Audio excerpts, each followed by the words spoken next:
Welcome to Educlick your online study partner. Good morning दोस्तों, आपका बहुत बहुत स्वागत है आपके अपने यूट्यूब चैनल एजुक्लिक में। तो सब लोग कैसे हो? सब लोग बढ़िया हो ना? तो मैं उम्मीद करता हूं कि आप लोग बहुत बढ़िया होंगे, स्वस्थ होंगे एवं मस्त होंगे। ठीक है, चैप्टर नंबर 2 मानव तंत्र है वो चल रहा है। ठीक है, मैंने इसमें नर जनन तंत्र है उसको पढ़ा दिया है, यानी कि नर जनन तंत्र को कंप्लीट करवा दिया है। आज हम पढ़ने वाले हैं मानव जनन तंत्र। तो जो मानव जनन तंत्र है उसके दो पार्ट मैंने बताए थे, एक तो हो गया नर वाला, एक हो गया मादा वाला, यानी कि जो मेल रिप्रोडक्टिव सिस्टम और फीमेल रिप्रोडक्टिव सिस्टम। ठीक है, तो नर जनन तंत्र को मैंने पिछली क्लास में आपको कंप्लीट करवा दिया है और हम आज पढ़ने वाले हैं फीमेल रिप्रोडक्टिव सिस्टम यानी कि मादा जनन तंत्र के बारे में। ठीक है, तो क्लास पे ध्यान दो। आज हम क्या पढ़ने वाले हैं? मादा जनन तंत्र। तो चैप्टर है आपका मानव तंत्र यानी कि ह्यूमन सिस्टम। ठीक है, तो आज हम पढ़ने वाले हैं मादा जनन तंत्र। इसको इंग्लिश में बोलते हैं, मादा को बोलते हैं फीमेल और रिप्रोडक्टिव सिस्टम। ओके, मादा जनन तंत्र। अब देखते हैं कि जो मादा जनन तंत्र है वो होता क्या है, यानी कि मादा किसको बोलते हैं? फीमेल्स को बोलते हैं। तो स्त्रियों में जनन का कार्य करने वाले जितने भी अंग होते हैं उन अंगों का समूह क्या कहलाता है? मादा जनन तंत्र कहलाता है। कि मादाओं में, यानी कि मादा में जनन का कार्य करने वाले अंगों का समूह, अंगों का समूह क्या कहलाता है? मादा जनन तंत्र कहलाता है। ओके, तो जैसे नर जनन तंत्र को अंगों के रूप में दो भागों में विभाजित किया गया था, यानी कि प्राथमिक अंग और द्वितीयक अंग, उसी प्रकार जो मादा जनन तंत्र है उसको दो भागों में विभाजित किया गया है। कितने भागों में? दो भागों में। ठीक है, तो दो भागों में इन अंगों को पढ़ेंगे। तो पहला भाग है प्राथमिक मादा जनन अंग यानी कि लैंगिक अंग जो सेक्सुअल ऑर्गन होते हैं, और दूसरा है द्वितीयक मादा जनन अंग। इसको बोलते हैं प्राइमरी फीमेल और रिप्रोडक्टिव सिस्टम। ठीक है, और जो द्वितीयक मादा जनन अंग होता है इसको कह लेते हैं, इसको कहते हैं सेकेंडरी फीमेल और रिप्रोडक्टिव सिस्टम। ओके, तो अब हम दोनों को एक एक करके पढ़ेंगे कि प्राथमिक में कौन कौन से अंग आते हैं और द्वितीयक में कौन से अंग आते हैं। तो सबसे पहले हम पढ़ते हैं प्राथमिक वाला कि प्राथमिक अंग कौन कौन से होते हैं और ये क्या कार्य करते हैं। तो प्राथमिक अंग के रूप में जो मादाओं में पाया जाता है अंडाशय। क्या? अंडाशय पाया जाता है। अंडाशय को इंग्लिश में बोलते हैं ओवरी। ठीक है, तो ये अंडाशय होते हैं, ये एक जोड़ी के रूप में होते हैं। किसमें? एक जोड़ी के रूप में पाए जाते हैं। ठीक है, इनका कार्य क्या होता है? तो अंडाशय का जो प्रमुख कार्य होता है, प्रमुख कार्य, दो कार्य होते हैं। एक तो अंडाणु का निर्माण करना। किसका? अंडाणु। अंडाणु को बोलते हैं ओवम। अब अंडाणु होते क्या हैं? जो मादक युग्मक होते हैं, मादा जनन युग्मक। ठीक है, तो इसका प्रमुख कार्य होता है ये अंडाणु का निर्माण करता है, और दूसरा कार्य इसका होता है यह अंतःस्रावी ग्रंथि के रूप में। किसके रूप में? अंतःस्रावी ग्रंथि के रूप में हार्मोन्स का श्रावण करता है। हार्मोन्स का क्या करता है? श्रावण करता है, यानी कि हार्मोन उत्सर्जित करता है। और कौन कौन से हार्मोन उत्सर्जित करता है? तो मादा में जो जनन हार्मोन होते हैं, दो हार्मोन मैंने आपको बताए थे, एक तो होता है एस्ट्रोजन, एस्ट्रोजन, और दूसरा होता है प्रोजेस्टेरोन। ठीक है, तो ये मादाओं में दो जनन हार्मोन होते हैं, जनन हार्मोन, जिनका संश्लेषण एवं उत्सर्जन कहां से होता है? ये अंडाशय के द्वारा किया जाता है, यानी कि ओवरी के द्वारा किया जाता है। ठीक है, तो मादाओं में दो ओवरी पाई जाती हैं, एक जोड़ी के रूप में होते हैं। ठीक है, ये अंडाणु का निर्माण करती हैं एवं अंतःस्रावी ग्रंथि के रूप में एस्ट्रोजन एवं प्रोजेस्टेरोन जो हार्मोन का स्राव करती हैं। ठीक है, अब इनकी स्थिति देखते हैं कि ये पाई कहां जाती है। तो इनकी स्थिति होती है, ये वृक्क तो क्या बोलते हैं? किडनी। तो ये वृक्क के जो भाग होता है कौन सा? पेल्विस। पेल्विस, तो पेल्विस को क्या बोलते हैं? श्रोणि वृक्क, क्या बोलते हैं, जो श्रोणि वाला भाग होता है, श्रोणि भाग, ठीक है, उसके अंदर यानी कि उसके नीचे वाले हिस्से में जो गर्भाशय होता है, गर्भाशय को बोलते हैं यूट्रस। गर्भाशय के दोनों ओर स्थित होते हैं। डायग्राम बनाऊंगा तब आराम से आपको समझ में आ जाएगा कि ये कहां पर स्थित होते हैं। ठीक है, तो इनका प्रमुख कारण मैंने आपको बता दिया। इनकी स्थिति होती है, जो वृक्क का भाग होता है पेल्विस, यानी कि जो सोडी भाग होता है, उस सोडी भाग के नीचे ये गर्भाशय के दोनों ओर स्थित होते हैं, यानी कि एक गर्भाशय के लेफ्ट साइड में होता है और एक गर्भाशय के राइट साइड में होता है। ठीक है, तो हम किसके बारे में पढ़ रहे हैं, अंडाशय यानी ओवरी के बारे में पढ़ रहे हैं। ओके, इसके अलावा अंडाशय में कुछ विशिष्ट रचनाएं पाई जाती हैं। क्या पाई जाती हैं, कुछ विशिष्ट रचनाएं पाई जाती हैं। ठीक है, यानी कि कुछ विशेष रचनाएं पाई जाती हैं जो क्या कार्य करती हैं, जो अंडाणु का निर्माण करती हैं। यानी कि जो अंडाशय में जो अंडाणु का निर्माण होता है, उन विशिष्ट रचनाओं के कारण होता है। और ये विशिष्ट रचनाएं क्या कहलाती हैं, ये विशिष्ट रचनाएं होती हैं, ये कहलाती हैं अंडाशयी पुटिकाएं। क्या कहलाती हैं, अंडाशयी पुटिकाएं। इनको इंग्लिश में बोलते हैं ओवेरियम फॉलिकल्स।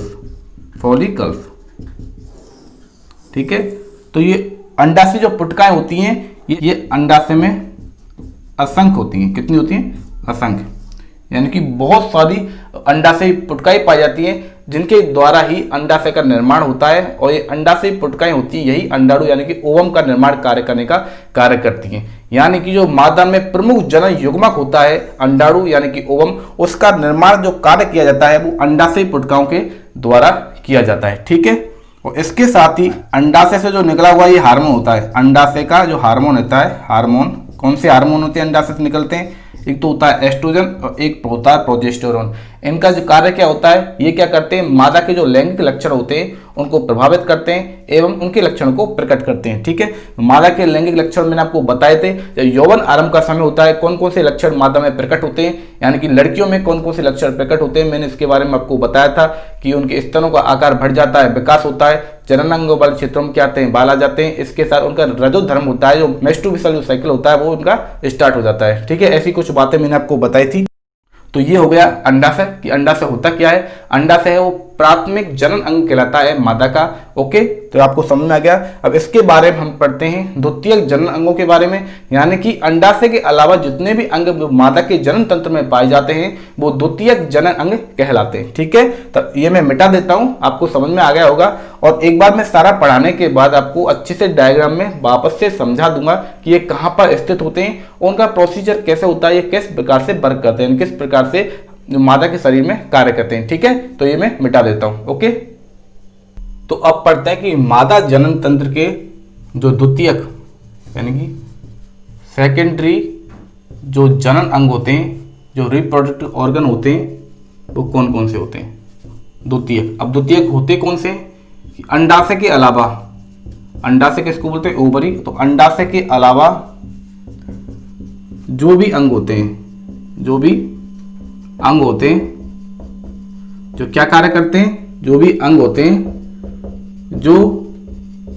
मादा में जनन का कार्य करते हैं, मादा में जनन का कार्य करते हैं। ठीक है, तो वो क्या कहलाते हैं, वो द्वितीयक जनन अंग यानी कि सेकेंडरी रिप्रोडक्टिव ऑर्गन्स कहलाते हैं। ठीक है, अब ये होते कौन से, तो इसके अंगों के नाम देखो।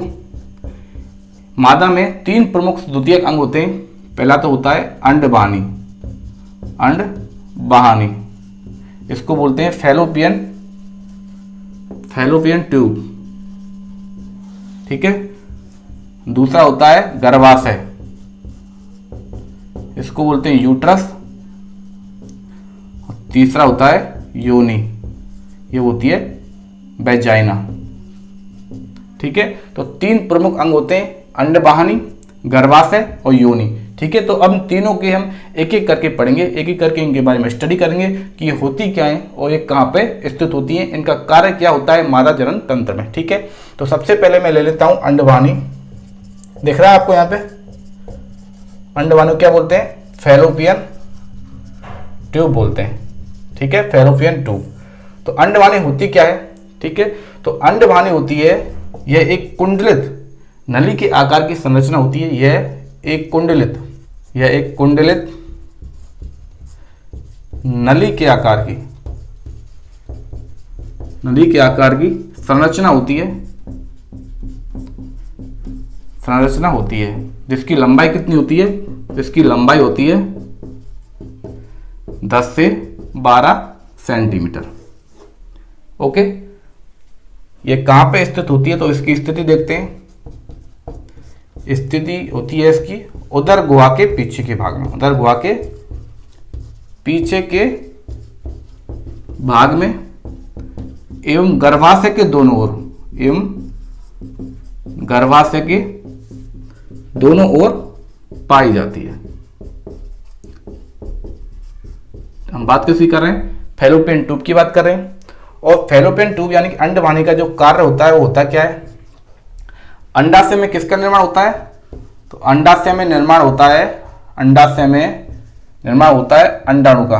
अंडाशय में अंडाणुओं को, अंडाशय से, ठीक है, ये क्या कार्य करती है, ये अंडाशय से अंडाणु को गर्भाशय में पहुंचाने का कार्य करती है। तो अंडाशय से अंडाणुओं को कहां पहुंचाती है, गर्भाशय किसको बोलते हैं, यूट्रस को बोलते हैं, गर्भाशय में पहुंचाने का कार्य करती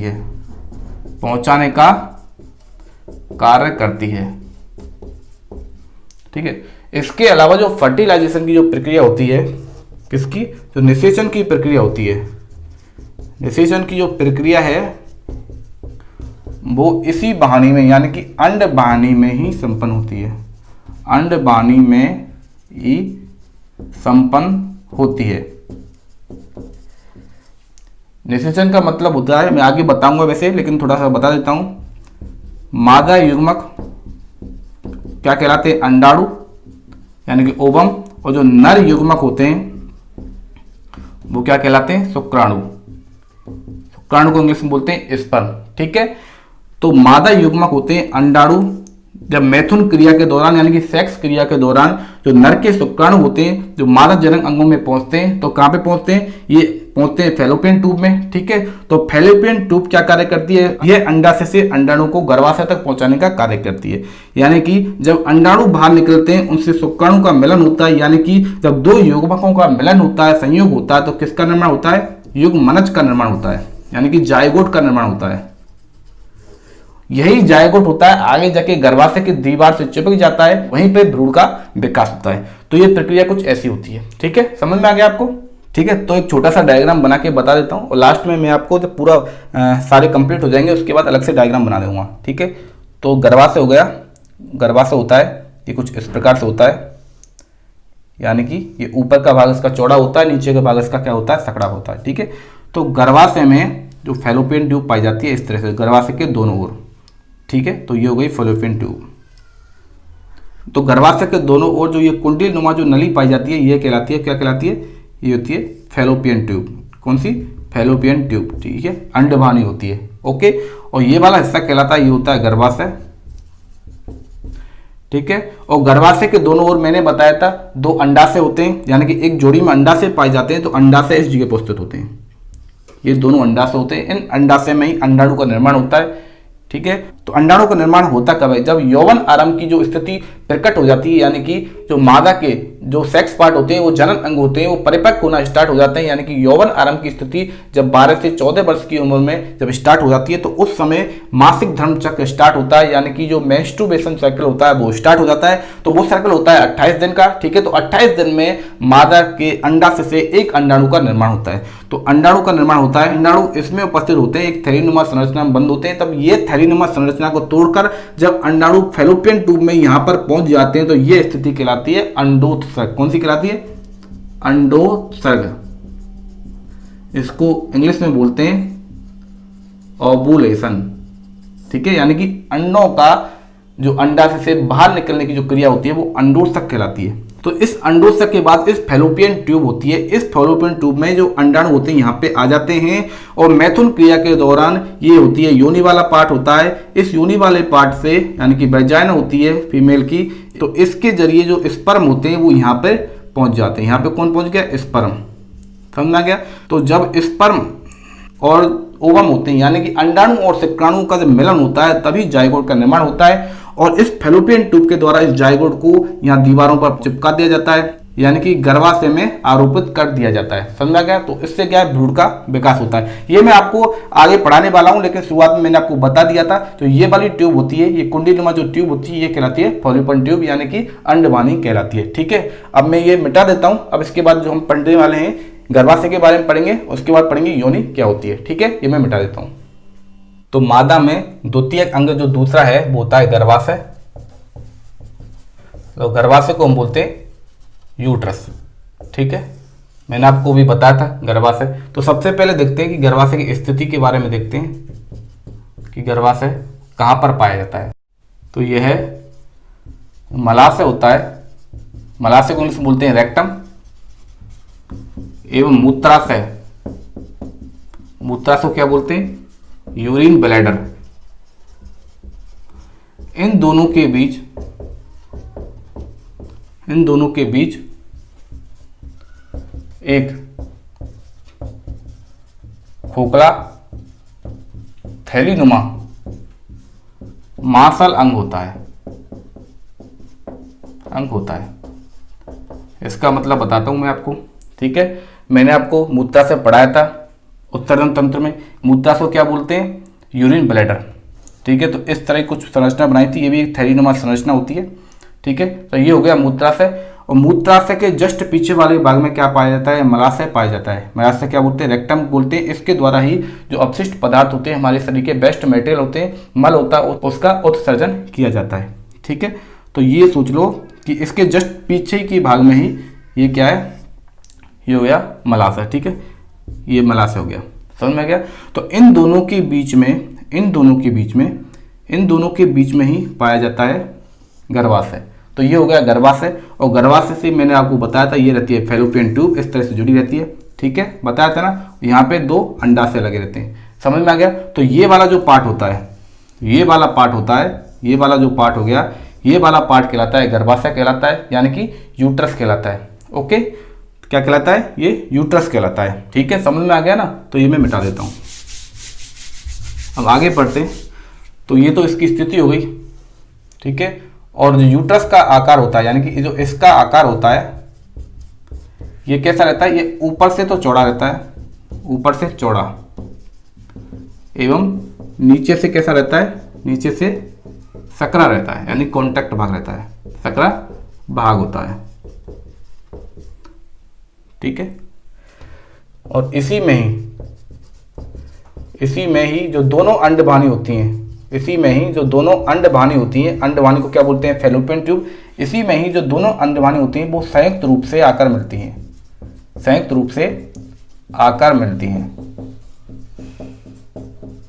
और क्या होता है इसमें, ठीक है, जब अंडवाहिनी में जब युग्मनज यानी कि जायगोट का निर्माण हो जाता है, यानी कि मादा युग्मक और नर युग्मक जो अंडाणु एवं शुक्राणु होते हैं वो दोनों आपस में मिल जाते हैं। ठीक है, तो निषेचन की जो क्रिया की बात होती है, तो निषेचन की क्रिया के बाद, ठीक है, तो युग्मनज होता है जिसका निर्माण होता है अंडाणु एवं शुक्राणु के मिलने के कारण। तो युग्मनज को गर्भाशय में रोपित कर दिया जाता है। क्या कर दिया जाता है, रोपित कर दिया जाता है। रोपित का मतलब होता है इम्प्लांटेशन। ठीक है, और इसी गर्भाशय में फिर युग्मनज के रोपित हो जाने के बाद क्या होता है, भ्रूण का निर्माण होता है। ठीक है, भ्रूण का विकास होता है। और इसी गर्भाशय में ही जो भ्रूण में प्लेसेंटा का निर्माण होता है। किसका, प्लेसेंटा का निर्माण होता है। ये प्लेसेंटा होता क्या है, प्लेसेंटा होता है मादा, यानी कि जो माता होती है, एवं जो बच्चा होता है, यानी कि जो बच्चे का क्या हो गया, भ्रूण हो गया। ठीक है, इन दोनों के बीच की क्या रहती है, कड़ी रहती है। ठीक है, आपने छोटे बच्चों को देखा होगा, छोटे बच्चों की नाभि होती है, टूड़ी होती है, उसमें जो नाल रहता है, ठीक है, जो नार बोलते हैं उसको हम। तो जो नार होता है वो मादा के जो गर्भाशय होता है उसकी दीवारों से जुड़ा रहता है। वो कार्य क्या करता है, उसका कार्य होता है जो माता के द्वारा ही जो बच्चे का जो पोषण होता है गर्भाशय के अंदर, वो इसी प्लेसेंटा के द्वारा होता है। समझ में आ गया। ठीक है, जैसे ये हो गया बच्चे का पेट हो गया, तो बच्चे के पेट की जो नाभि होती है, इससे एक नली नुमा संरचना जुड़ी रहती है, ठीक है, जो ये गर्भाशय होता है, ठीक है। तो इस गर्भाशय की दीवार से ये कनेक्ट रहता है। समझ में आ गया? इस नाल के द्वारा ही बच्चे का क्या होता है, माँ के पेट के अंदर पोषण होता है, ठीक है। समझ में आ गया? तो इसके बाद जो नेक्स्ट अंग है द्वितीयक जनन अंग का, वो तीसरा अंग है, ये होता है योनि। योनि को बोलते हैं वेजाइना, बोलते हैं वेजाइना, ठीक है। अब ये वेजाइना होता क्या है? यह है मादा का प्रमुख मैथुन अंग होता है। क्या होता है? मैथुन अंग होता है। मैथुन का मतलब यह सेक्स पार्ट होता है। ओके, ठीक है। तो ये मादा का प्रमुख मैथुन अंग होता है। यह एक नाल के समान होता है, नाल के समान होता है, जिसकी आकार कितना होता है? जिसका आकार 8 से 10 सेंटीमीटर लंबा होता है, ठीक है। तो जो योनि होती है यानी कि वेजाइना होती है, वो 8 से 10 सेंटीमीटर लंबी एक नाल के समान आकार की होती है, ठीक है। ये मादा का प्रमुख मैथुन अंग होता है और इसी में से ही मैथुन क्रिया के दौरान, मैथुन यानी कि सेक्स क्रिया के दौरान, मैथुन क्रिया के दौरान नर युग्मक होता है। नर युग्मक कौन सा बताया था मैंने? शुक्राणु यानी कि स्पर्म। नर युग्मक होता है, शुक्राणु होता है, वो प्रवेश करता है। वो क्या करता है? प्रवेश करता है। और कहाँ पहुंच जाता है? पहुंच जाता है अंडवाणी में। अंडवाणी में पहुंच जाता है, जिसके कारण निषेचन जो क्रिया होती है वो संपन्न होती है, ठीक है। समझ में आ गया? तो एक बार ये कहाँ पे स्थित होते हैं ये मिटा के आपको डायग्राम में समझा देता हूं, ओके, कि ये कहाँ पे स्थित होते हैं। तो मैं आपको मादा जनन तंत्र का एक डायग्राम बना के बताता हूं, ठीक है।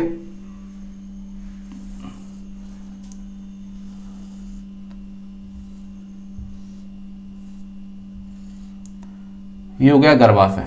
ये क्या होता है? गर्भाशय। गर्भाशय को बोलते हैं यूट्रस। मैंने आपको बताया था गर्भाशय का ऊपर वाला भाग होता है ये चौड़ा होता है, नीचे वाला भाग होता है ये सकड़ा होता है, ठीक है। और गर्भाशय किससे जुड़ा रहता है? ये फैलोपियन ट्यूब से जुड़ा रहता है, यानी कि अंडवाणी से जुड़ा रहता है, ठीक है। तो अंडवाणी का आकार बताया था, एक कुंडली नुमा एक संरचना होती है। तो ये कुंडली नुमा एक संरचना हो गई, ठीक है। तो अंडवाणी के जो अंतिम छोर होते हैं, तो अंडवाणियों का जो अंतिम छोर होता है, तो उन अंतिम छोरों पे क्या जुड़े रहते हैं?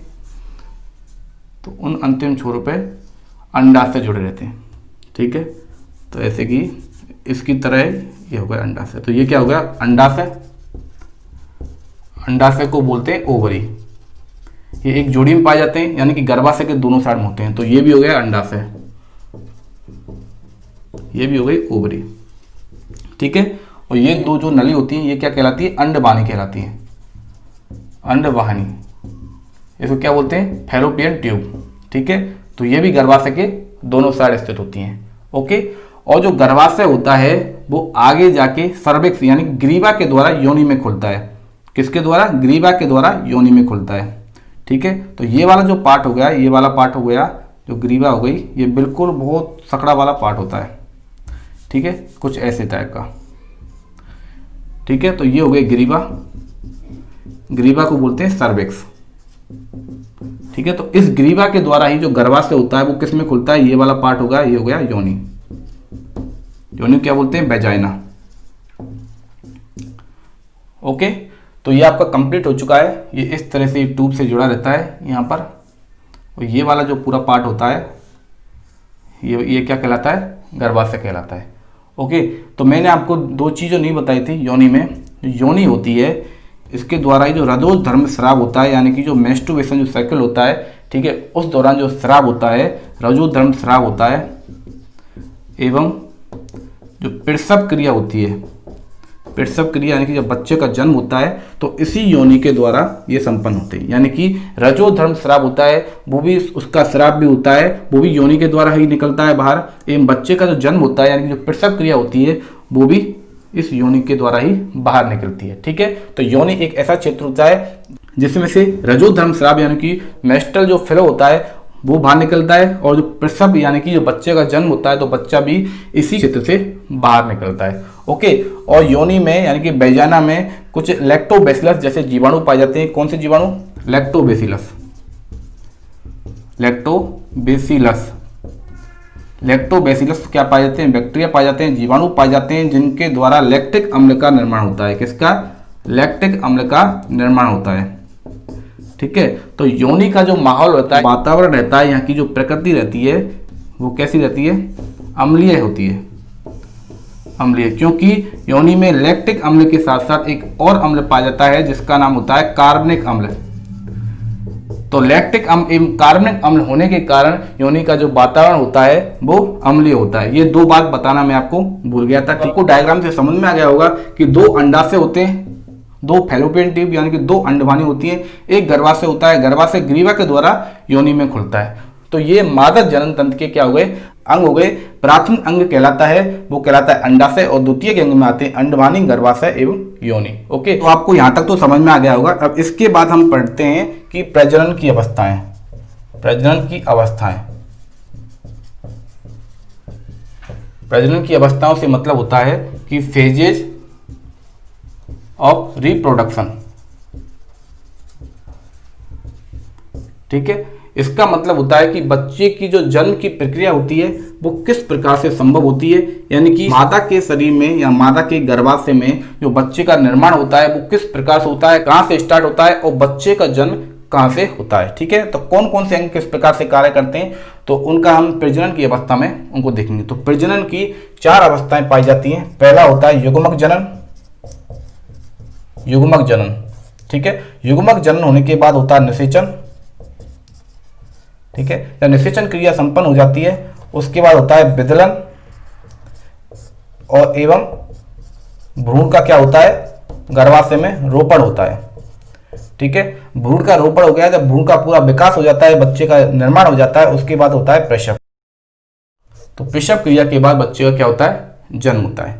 ठीक है, तो ये पूरी प्रोसीजर है कि बच्चे का शरीर में निर्माण कैसे होता है और उसका जन्म कैसे होता है। अब इन चारों को मैं एक एक करके आपको बताता हूं कि इनमें होता क्या है और ये किस प्रकार से कार्य करते हैं। ठीक है, तो ये मैं मिटा देता हूं। तो मादा के शरीर में जो प्रजनन की प्रथम अवस्था होती है वो होती है युग्मक जनन। युग्मक जनन, तो इसको इंग्लिश में बोलते हैं गैमेटोजेनेसिस। तो युग्मक जनन में होता क्या है? मादा के शरीर में अंडाणु का निर्माण होता है और नर के शरीर में शुक्राणु का निर्माण होता है। ठीक है, तो होता क्या है? इसमें अगुणित युग्मकों का निर्माण होता है। किसका? अगुणित युग्मकों का निर्माण होता है। ठीक है, अगुणित युग्मकों का निर्माण होता है, इसीलिए इस क्रिया को युग्मक जनन कहा जाता है, क्योंकि युग्मकों का क्या हो गया? जनन हो गया, उनका निर्माण हो गया। ओके, और मादा में युग्मक के रूप में कौन होता है? अंडाणु, यानी कि ओवम होते हैं।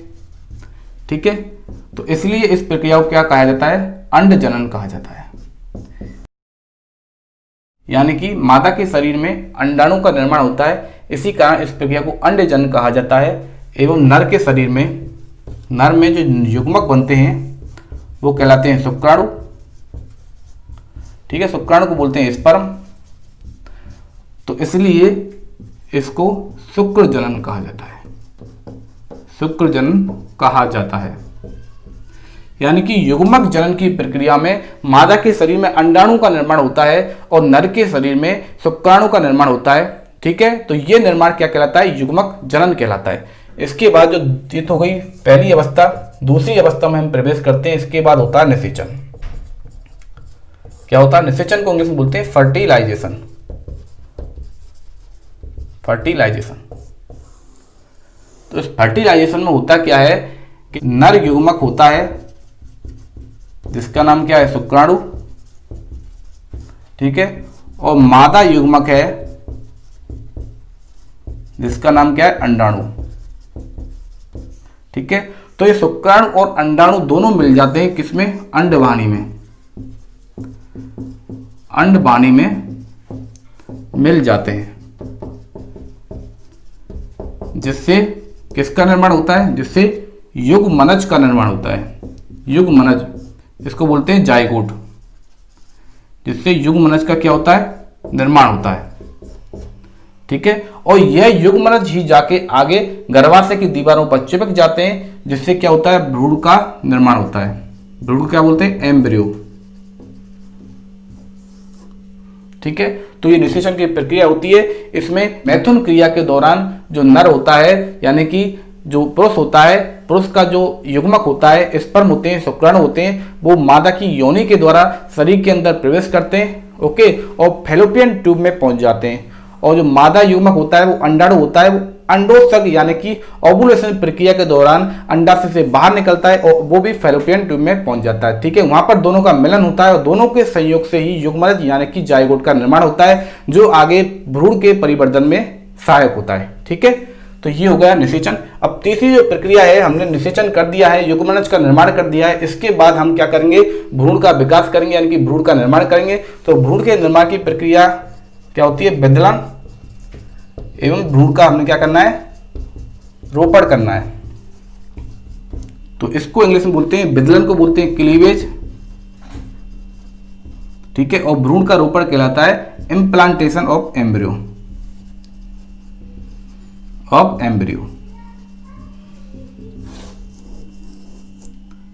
ठीक है, अब देखते हैं ये प्रक्रिया होती क्या है। जब निषेचन क्रिया के बाद, किसके बाद, निषेचन क्रिया के बाद युग्मनज का निर्माण होता है। मैंने बताया था निषेचन क्रिया के बाद किसका निर्माण होता है, युग्मनज, यानी कि जाइगोट का क्या होता है, निर्माण होता है। और यह युग्मनज होता है वो समसूत्री विभाजन द्वारा, किसके द्वारा, समसूत्री विभाजन, समसूत्री विभाजन के द्वारा एक संरचना का निर्माण करता है, एक संरचना का निर्माण करता है। इस संरचना को कोरक कहा जाता है। क्या कहा जाता है, कोरक, जिसको इंग्लिश में बोलते हैं ब्लास्टुला। ठीक है, तो निषेचन क्रिया के दौरान जब युग्मनज का निर्माण होता है, तो यह युग्मनज होता है वो समसूत्री विभाजन के द्वारा एक संरचना का निर्माण करता है, जिसे कोरक या ब्लास्टुला कहा जाता है। और यही कोरक होता है जो आगे गर्भाशय की दीवारों में, यानी कि गर्भाशय के अंत्य स्तर में जाके स्थापित हो जाता है। कहाँ स्थापित हो जाता है, यह है कोरक। गर्भाशय के अंत्य स्तर में स्थापित हो जाता है, स्थापित हो जाता है। ठीक है, तो गर्भाशय के अंतर स्तर में स्थापित हो जाता है। वहीं पर क्या होता है, भ्रूण का निर्माण होता है, भ्रूण का निर्माण होता है, यानी कि भ्रूण का रोपण होता है, यानी कि इम्प्लांटेशन ऑफ भ्रूण यहाँ पे स्टार्ट हो जाता है। ठीक है, अब भ्रूण का निर्माण हो गया, यानी कि भ्रूण है वो प्लांट हो गया, यानी कि स्थापित हो गया है। इसके बाद धीरे धीरे क्या होता है, गर्भाशय में बच्चे का विकास होता है। इसके बाद क्या होता है, गर्भाशय में भ्रूण का विकास होता है। ठीक है, और यह विकास की प्रक्रिया आगे चलती रहती है। और विकास की प्रक्रिया के बाद जब मादा के शरीर में, यानी कि मादा के गर्भाशय में बच्चे का पूरी तरह से निर्माण हो जाता है, तो बच्चे के पूरी तरह से निर्माण होने के बाद तो बच्चे का जन्म होगा। तो बच्चे के जन्म लेने की क्रिया कहलाती है प्रसव क्रिया। ठीक है, तो जो चौथा जो पॉइंट बनता है वो बनता है प्रसव, और प्रसव को इंग्लिश में बोलते हैं अकचमेंट। क्या बोलते हैं, अकचमेंट। ठीक है, और ये प्रसव होता क्या है, ये बच्चे के जन्म लेने की प्रक्रिया होती है, बच्चे के जन्म लेने की क्रिया होती है। यानी कि जब गर्भाशय में बच्चे का पूरी तरह से निर्माण हो जाता है, ओके, तो उसके बाद प्रसव क्रिया होती है, यानी कि बच्चे का जन्म होता है। और बच्चे का जन्म किसके द्वारा होता है, बच्चे का जन्म होता है वो योनि द्वार के द्वारा होता है। ठीक है, तो इस प्रकार से ये पूरी अवस्था होती है। तो इन विभिन्न अवस्थाओं से ही बच्चे का निर्माण होता है और प्रसव के बाद बच्चे का जन्म होता है, यानी कि जो बच्चा होता है वो माता के शरीर से, माता के गर्भाशय से बाहर आ जाता है। ओके, समझ में आ गया। एक बार मैं आपको फिर से डायग्राम बना के ये समझा देता हूं कि ये प्रक्रिया होती कैसी है। ठीक है, तो ये वाला पार्ट मैं थोड़ा आपको मिटा रहा हूं।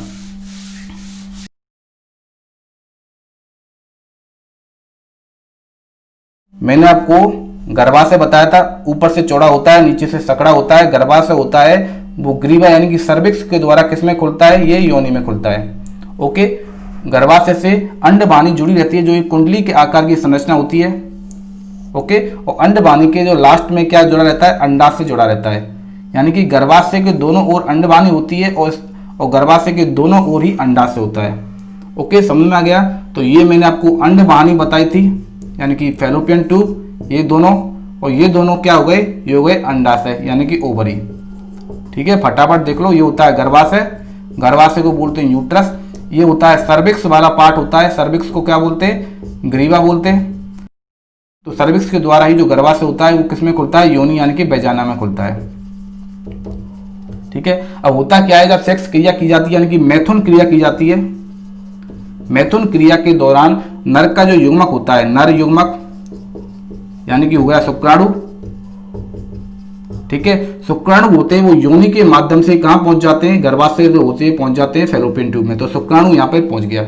ठीक है, तो जब रजोधर्म चक्कर होता है यानी कि 28 दिन का चक्र होता है, उसमें एक अंडा मुक्त होता है, इस क्रिया को अंडोत्सक कहा जाता है। तो अंडाशय से अंडा बना और ये मुक्त होकर पहुंच गया फैलोपियन ट्यूब में, वापस से अंडवानी में पहुंच गया। ठीक है, तो यहाँ पर जो अंडाणु और शुक्राणु होते हैं इन दोनों का मिलन होता है। ठीक है, जिससे क्या युग्मनज का निर्माण होता है, जो निषेचन क्रिया पूरी हो जाती है। ठीक है, निषेचन क्रिया के बाद क्या होता है, जो विशेष संरचना पाई जाती है, ये युग्मनज होता है, वो समसूत्री विभाजन के द्वारा एक विशेष संरचना का निर्माण करता है। उस विशेष संरचना को कोरक कहा जाता है। यह कोरक होता है जो गर्भाशय की अंत स्तर यानी कि गर्भाशय की दीवारों से अगर चिपक जाता है, स्थापित हो जाता है, जैसे यहाँ पे ये कोरस है, ये स्थापित हो गया। ठीक है, अब ये कोरक होता है, ये विभिन्न अवस्थाओं से गुजरता है, विभिन्न अवस्थाओं से गुजरने के कारण भ्रूण का निर्माण होता है, और भ्रूण का निर्माण धीरे धीरे बच्चे में बदल जाता है, और ये बच्चे का निर्माण हो जाता है, और बच्चा होता है वो योनि द्वार के द्वारा नॉर्मल जब डिलीवरी होती है तो वो बाहर निकल जाता है। ठीक है, तो ये पूरी प्रोसीजर होती है। ये पूरा हो गया मादा जनन तंत्र। तो मादा जनन तंत्र के बारे में मैंने आपको अच्छे से समझा दिया है। ठीक है, इसके कौन कौन से पार्ट्स होते हैं और ये किस प्रकार से वर्क करते हैं, किस प्रकार से बच्चे का निर्माण होता है, और कैसे बच्चा होता है वो मादा के गर्भाशय से बाहर आता है। ओके, तो आज जो मानव जनन तंत्र होता है, ह्यूमन रिप्रोडक्टिव सिस्टम होता है, मैंने आपको कंप्लीट करवा दिया है। पिछली क्लास में मैंने नर जनन तंत्र पढ़ाया था, आज की क्लास में मादा जनन तंत्र आपका कंप्लीट हो गया है। अब नेक्स्ट क्लास में मैं आपको तंत्रिका तंत्र एवं अंतःस्रावी तंत्र यानी कि नर्वस सिस्टम और एंडोक्राइन जो सिस्टम होता है उसको कंप्लीट कराऊंगा। अंतःस्रावी तंत्र में आपकी अंतःस्रावी ग्रंथि आएंगी। ठीक है, उनको हम सबको एक एक करके पढ़ेंगे, आप बिल्कुल टेंशन मत लीजिए। ओके, आपकी बहुत सारी क्लास हो चुकी है, दूसरा चैप्टर अभी आपका चल ही रहा है। तो जब तक आपका हर एक टॉपिक अच्छे से क्लियर नहीं होगा और मैं बहुत शानदार तरीके से तब तक नहीं समझाऊंगा, ये आपका दूसरा चैप्टर चलता ही रहेगा। ओके, तो ये मत सोचिए कि जल्दी जल्दी चैप्टर को खत्म करना है, जल्दी बिल्कुल खत्म करना नहीं है, हमको अच्छे से पढ़ना है और इतना तक पढ़ना है जब तक आपके समझ में ना आए। ओके, तो आज की क्लास यहीं खत्म करते हैं। इस वीडियो को आप ज्यादा से ज्यादा लाइक कर दो, और जिन्होंने अभी तक चैनल को सब्सक्राइब नहीं किया वो चैनल को सब्सक्राइब कर दो। साथ में आपको बेल आइकन भी दबाना है, क्योंकि बेल आइकन दबाने से आपको चैनल से रिलेटेड लेटेस्ट जो अपडेट होती है वो आपको मिल जाती है। ठीक है, और इस क्लास की पीडीएफ आपको थोड़ी देर बाद आपको मिल जाएगी। मैंने बताया था पीडीएफ कैसे डाउनलोड करना है, डिस्क्रिप्शन बॉक्स में जाना है, आपको पीडीएफ अवेलेबल के नीचे जो ब्लू कलर की लिंक होती है उस पर आपको क्लिक करना है, वहां से आप इस क्लास की पीडीएफ डाउनलोड कर सकते हो। यानी कि हर एक क्लास की पीडीएफ आपको क्लास के बाद ही मिल जाएगी। ओके, तो इस वीडियो को आप ज्यादा से ज्यादा शेयर कर दीजिए ताकि ये और बच्चों तक पहुंच सके। ओके, ठीक है, मिलते हैं फिर कल की नेक्स्ट क्लास में। तब तक हंसते रहिए, मुस्कुराते रहिए और शानदार तरीके से अपने घर पे बैठ के सुरक्षित तरीके से आराम से पढ़ाई कीजिए। ओके।